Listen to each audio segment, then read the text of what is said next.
TalibahAset, the Soul Therapist, with your uncommonly extraordinary life tip for today. In his book, As a Man Thinketh, the great James Allen wrote, "Dream lofty dreams, and as you dream, so shall you become. Your vision is the promise of what you shall one day be." Each and every one of us has the ability to go anywhere, be anything, and do anything we so desire. The problem is we spend so much time focused on everything outside of ourselves that we barely have a clue as to who we are and what we want to be.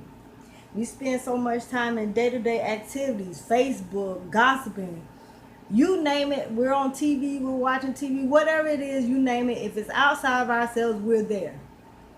We tend to spend very little to no time in a serious, constructive consideration of our own life path and purpose. We say things like, well, I want a better career. I need a new job. I want to start a business. I need to lose weight. I want to be healthier. But for the most part, it's just talk.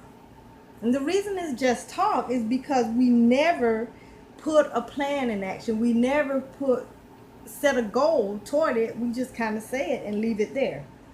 I believe that each and every one of us came into being with a divine purpose, and we also came into being with a natural talent, tools, resources equipped to carry out that purpose.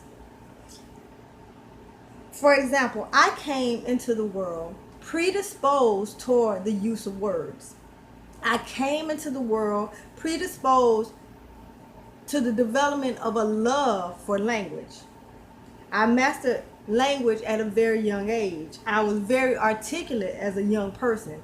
I could read very well when I was very young. Not only did I come into the world with a predisposition toward being a master communicator and a wordsmith, I also came into the world very magnetized toward people who are hurting, people who are broken, people who need healing are kind of just drawn to me. They always have been.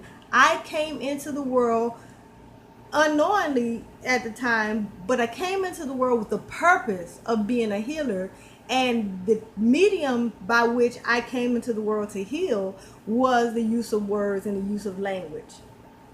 And I now know that, but I came already with those too. I brought those here with me. And so did you. You brought the natural talent into the world that you need to carry out your purpose.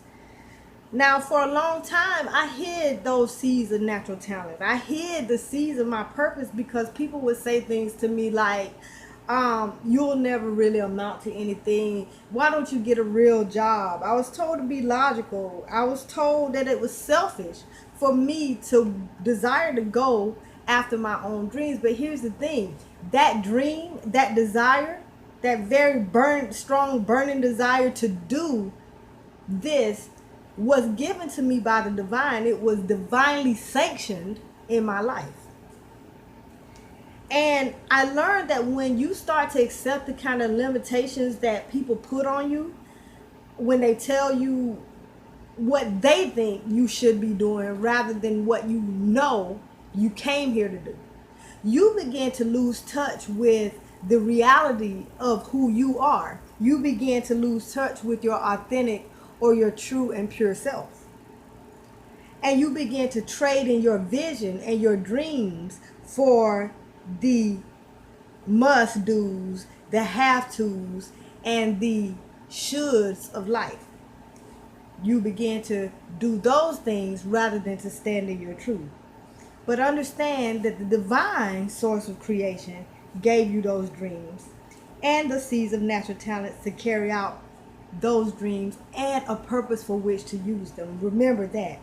All you need to do is to choose to act upon the opportunities that are presented in your life, because those opportunities, whether you view them as negative or positive, are there for the development of your spiritual being, which is your essential self.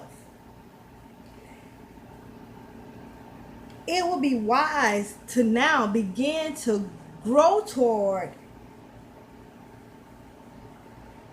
being mindful of what really matters to you, what holds personal meaning for you, and to start to honor yourself by standing in and standing on your preferences, not what someone else thinks you should do, but what do you prefer. Cut words like it doesn't matter, I don't care, whatever you want to do. Cut those things out of your diet because they have no place in your purpose. Your purpose is to stand on your preferences because your preferences are there to guide you along your path. Begin to lead and choose from the heart rather than the head. The heart is the seat of the soul, and the soul always knows the way in which you should go. If your head doesn't know, trust me, your heart knows where to go. Your head comes from a place of fear. Your heart comes from a place of love. Your head is there to protect you, and your heart is there to drive you. Understand that.